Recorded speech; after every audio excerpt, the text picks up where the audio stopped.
ini adalah beberapa contoh betapa kasar dan betapa premannya pemain dari Myanmar pada laga Indonesia melawan Myanmar di AFF 2024. Di antaranya adalah menendang kepala Marcelino dengan bola, kemudian protes berlebihan kepada wasit yang terjadi terus-menerus sepanjang laga.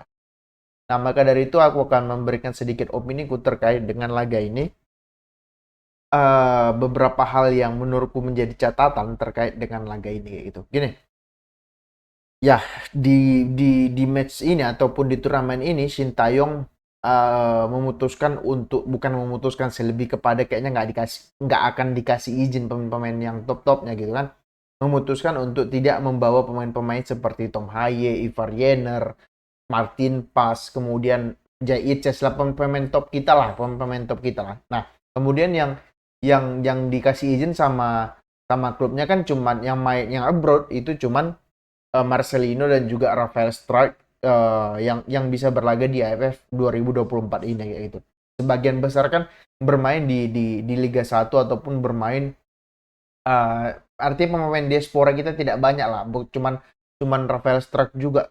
Cuman Rafael Strike doang yang menjadi pemain diaspora yang memperkuat timnas kita kayak gitu. Nah, cuman yang menjadi catatanku yang pertama adalah ya perilaku pemain Myanmar kalau aku bilang ya mereka protes berlebihan, fluid dikit protes, protesnya juga bukan protes yang sopan, protesnya itu protes yang kadang menunjuk wasit, membentak wasit, artinya tidak mencerminkan etika ataupun attitude sebagai seorang profesional lah, bukan hanya pemain bola, sebagai seorang profesional yang menghargai keputusan wasit.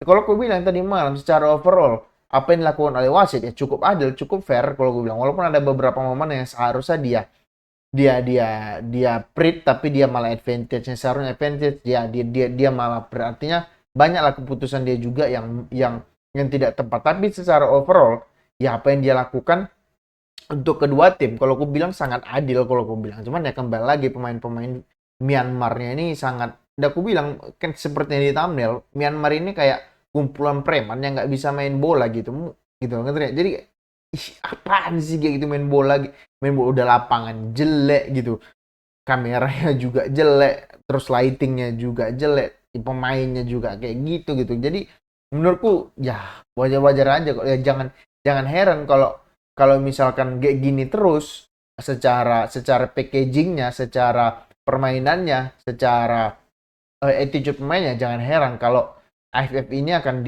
ditiadakan kayak gitu. Apalagi ini bukan kalender FIFA kan, juga klub-klub juga enggan melepas pemain-pemain terbaiknya kepada timnas, apalagi ini bukan berlaga di FIFA Matchday. Bahkan di FIFA Matchday aja klub itu banyak yang ngakal-ngakali kan, kayak misalnya udah cedera aja deh kayak gitu, atau lagi pemulihan cedera gitu. Yang FIFA Matchday aja kayak gitu, apalagi ini yang bukan bukan FIFA Matchday kayak gitu. Nah, kemudian itu terkait dengan sikap dari para pemain Myanmar yang menurutku agak ya nggak bisa dimaafkan, kayak misalkan menendang kepala Marcelino itu kan ya dia bilang dia kan nampak gesture dari pemain itu kan bahasanya dia bilang dia tidak mendengar fluid. Gimana nggak mendengar fluid, kita aja yang di rumah mendengar fluid kok kayak gitu kan. Fluidnya itu jelas gitu, apalagi penonton yang hadir kan juga nggak sebanyak di GBK kayak gitu. Di GBK aja pemain-pemain itu masih dengar fluid, masa di stadion mereka yang kayak kandang kayak kandang babi kayak kasar kayak gitu, kayak kandang hewan kayak gitu nggak kedengeran kayak gitu, ngerti nggak? Jadi kan aneh gitu loh.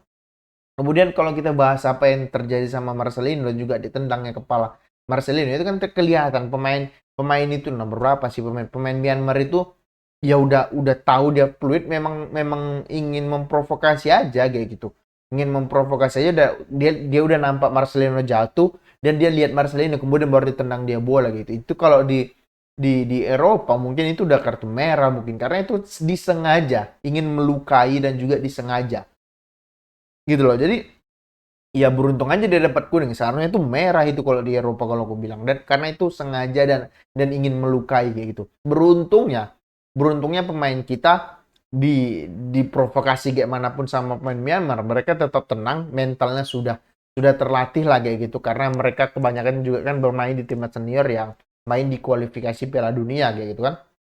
Jadi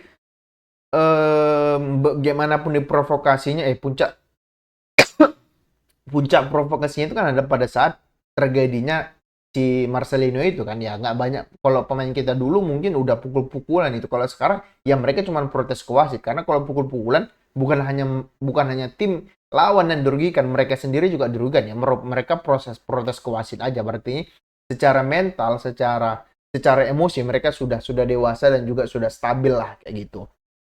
Nah, itu terkait dengan ya betapa premannya pemain Myanmar gitu. Nah, kalau kita bahas secara permainan ya sebenarnya ya kelihatan ya, artinya kelihatan pemain-pemain Liga 1 itu tidak bisa mencerminkan bermain secara sepak bola modern, dalam artian ya jarak pemain yang dekat, passing 1-2 sentuhan, cetak banyak peluang. Apalagi gol kita kan ya gol template kita biasanya throw in dari siapa?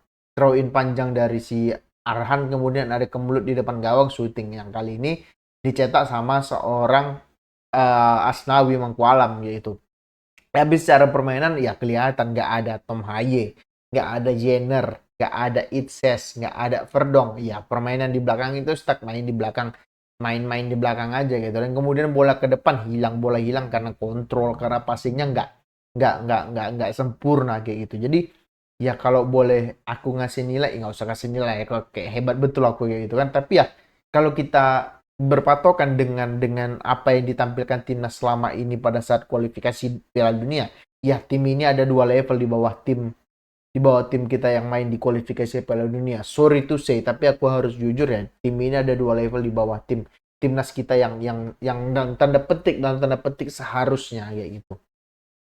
Nah, ya kembali lagi kalau aku bilang banyak lah beberapa pemain yang menurutku apa ya, sebenarnya kalau aku bilang yang beberapa pemain ingin menunjukkan siapa diri, kayak Marcelino kembali lagi. Tapi Marcelino di babak kedua main bagus loh. Dia satu dosen, tapi di babak pertama mungkin karena memang Myanmar menekan habis-habisan, jadi Marcelino juga nggak bisa keluar dari tekanan, maka dari itu dia banyak syuting dari jarak jauh, kemudian banyak kehilangan bola. Kemudian Arkan Fikri juga yang menjadi kritikanku juga, dia sering main long ball, sering main, dan long ballnya itu nggak jelas kemana kayak gitu. Udah tahu nggak works, dibuat lagi, tapi nggak bisa salahin dia karena pada saat dia menguasai bola, pemain-pemain di depan itu nggak ada yang mau mendekat meminta bola. Artinya ketika dia menguasai bola, ada kurang lebih 6-5 pemain di depan bola yang menunggu untuk diberikan long pass, bermain kayak timnas kita zaman dulu kayak gitu.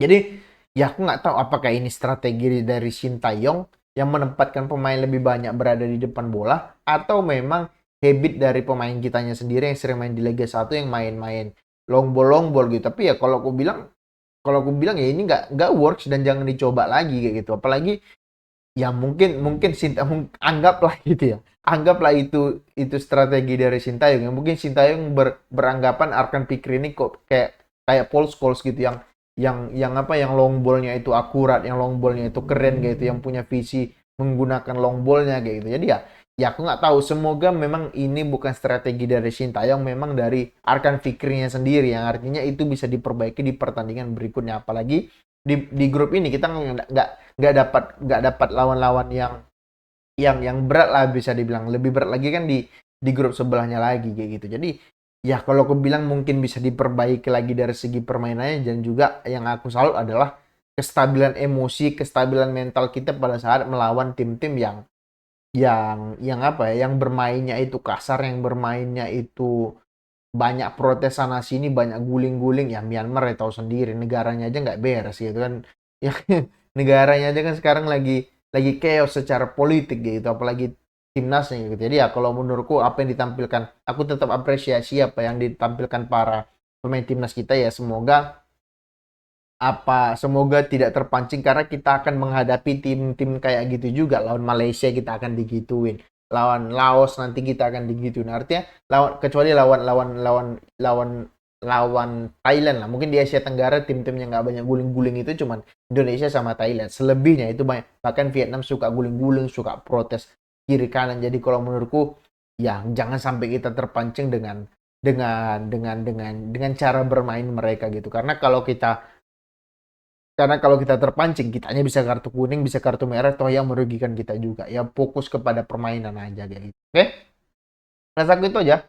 terkait dengan laga Indonesia lawan Myanmar di AFF 2024 ya. Kita lihat di next match apakah Indonesia bisa lebih baik lagi, bisa bermain 1-2 sentuhan, tidak mengandalkan long ball dari Arkan Fikri. Oke. Em, terima kasih bagi kalian yang nonton. Silahkan di subscribe, di komen, di like. Oke, terima kasih. Semoga terhibur.